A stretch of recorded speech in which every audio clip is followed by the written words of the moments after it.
দর্শক, যার যত যোগ্যতা কম তার তত হিংসা বেশি। আসলে এই কথাটা কেন বলেছি, তবে এটা এক্সপ্লেনটা আমি পরবর্তীতে একটা ভিডিওতে করব। আপনাদের কোনো মতামত থাকলে জানাবেন ইনশাআল্লাহ। দর্শক, ওয়েলকাম ব্যাক, আসসালামু আলাইকুম।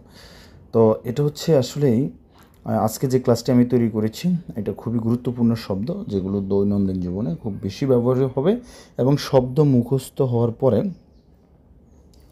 আমরা শব্দের সাথে শব্দ মিলিয়ে কিভাবে বাক্য তৈরি করব সেটা এখন আপনাদেরকে ধরিয়ে দেব ইনশাআল্লাহ। প্রথমত আমরা শব্দগুলো আলোচনা করব। সগীর মানে ছোট, কবির মানে বড়, তবিল লম্বা, সামিক মোটা, তারপর খফিফ পাতলা, জামিল সুন্দর, জামিলা সুন্দরী, ফান্নি টেকনিশিয়ান, কাহারবাই কাহারবাই হচ্ছে ইলেকট্রিসিটি, আর কাহারাবা ইলেকট্রিশিয়ান।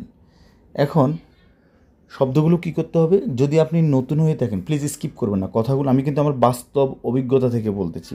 মনে করেন আপনি একেবারে নতুন, তাই না? তখন আপনার কাছে শব্দগুলো অনেক বেশি কঠিন হবে। সো ছেড়ে দিবেন না। আপনি আজকে 10টা মুখস্থ করেন, আই ক্যান চ্যালেঞ্জ ইনশাল্লাহ নিয়ে বলেছি। পরবর্তী 10টা আপনার কাছে আরও সহজ হবে, এর পরবর্তী আরও সহজ হবে, আরও সহজ হবে। এরপরে আপনি কোনো রকম একবার শুনলেই ওই আরবিটা আপনার মনে থেকে যাবে। এরকম বাস্তবতা কেউ পেয়েছেন কি না, আমার কথায় কাজে মিল আছে কি না, প্লিজ একটি কমেন্টস করে জানাবেন। আপনার একটি কমেন্টসের মাধ্যমে কিন্তু এরকম আরেকজন প্রবাসী ভাই ওনারা অনুপ্রাণিত হবেন। সো প্লিজ, এখন আসেন সগীর। সগীর মানে কি? ছোট। ওকে, সগীর মানে যদি ছোট হয়ে থাকে, তাহলে আমি যদি এখন বলি তুমি একজন ছোট মানুষ। মানুষ মানে হচ্ছে নপর, নফর মানে হচ্ছে লোক, মানুষ, সগীর নফর। তুমি একজন ছোট মানুষ, অনেক সময় বলে না তুমি ছোট মানুষ, ছোটোভাবে থাকো, ঠিক আছে, বেশি কথা বলিও না, এরকম। মনে করেন এই বাড়িটা খুব ছোট, বাট এখন এই বাড়িটি, এই মানে কি হাদা, বাড়ি মানে হচ্ছে মাবনা, বিল্ডিং, হ্যাঁ, হাদা মাবনা সগীর, ঠিক আছে। সগীর মানে কি ছোট, এই বাড়িটি ছোট। ওকে, তো এখন এইভাবে আপনি কি করবেন, আগে বাংলাতে ছোট ছোট বাক্য তৈরি করবেন। যেমন হচ্ছে এইটা ছোট, জামাটি ছোট, বিল্ডিংটি ছোট, রাস্তাটি ছোট, গাড়িটি ছোট, তারপর হচ্ছে এরকম। এরপর এটা বারবার উচ্চারণ করবেন। এরপর লিখেছি কবির, তো সেম আপনি যদি এটাকে রিভার্স করেন একই কথা।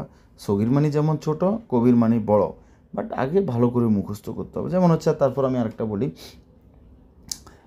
রাসেল আমার বড় ভাই।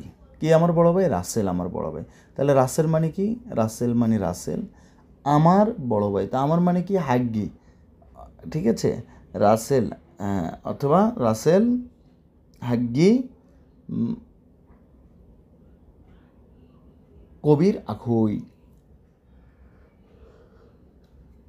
রাসেল হাগ্গি কবির আখুই, রাসেল হাগ্গি কবির আখুই, রাসেল আমার কি হয়? রাসেল আমার বড় ভাই। নেক্সট লিখেছি তবিল। তবিল মানে লম্বা, ঠিক আছে। এটা এত বেশি লম্বা কেন? আমি বলেছি ছোট কিনে নিয়ে আসবা, আমি বলেছি ছোট আনবা, তাই না? দেখেন এই কথাগুলো কীভাবে বলবেন। তো কেন মানে হচ্ছে কি, লেশ, হাদা লেশ, ওয়াজেদ কবির, জিদ্দান কবির, জিয়াদা কবির, ঠিক আছে। এখন দেখেন, হাদা লেশ, লেশ মানে কেন। আমরা বলি না এটা কেন বড়, এটা এত বেশি বড় কেন, এটা এত ছোট কেন, এটা কি ভালো লোক? দর্শক, তাহলে হাদা ওয়াজেদ তবিল, হাদা ওয়াজেদ তবিল, এটা অনেক বেশি লম্বা। হাদা লেশ ওয়াজেদ তবিল, হাদা লেশ ওয়াজেদ তবিল, এটা এত বেশি। হাদা মানে এই, লেশ মানে কেন, ওয়াজেদ মানে বেশি, তবিল মানে কি লম্বা। তাহলে হাদা লেশ ওয়াজেদ তবিল, হাদা লেশ ওয়াজেদ তবিল, এটা এত বেশি লম্বা কেন? আনা গুল ইনতে, আমি তোমাকে বলেছি। দেখেন, গুলমানি বলা, গুলমানি বলবো, গুলমানি বলেছি, বাট আমি বলেছি এটা গুলতু। আচ্ছা, দরকার নেই, এটা গ্রামাটিক্যাল সিস্টেমে গেলে অন্যরকম হয়ে যাবে। বাট আমরা বলবো আনা গুল ইনতা ওয়াল্লা লাজেম ইনতা সগির এশতারি সগির। তোমাকে আমি বলেছি যে অবশ্যই ছোটোটা কিনবা, ছোটোটা কেনা উচিত, তাই না? ওকে, এরপর লিখেছি কি সামিক মানে মোটা। ইন্তা লেশ ওয়াজেদ সামিক, তুমি এরকম মোটা কেন? ঠিক আছে, সামিক ওয়াল্লা হাদা মাইসির, হাদা ওয়াজেদ খারবান, ওয়াজেদ মুশকিলা, এভাবে বাক্য তৈরি করবেন। Thank you.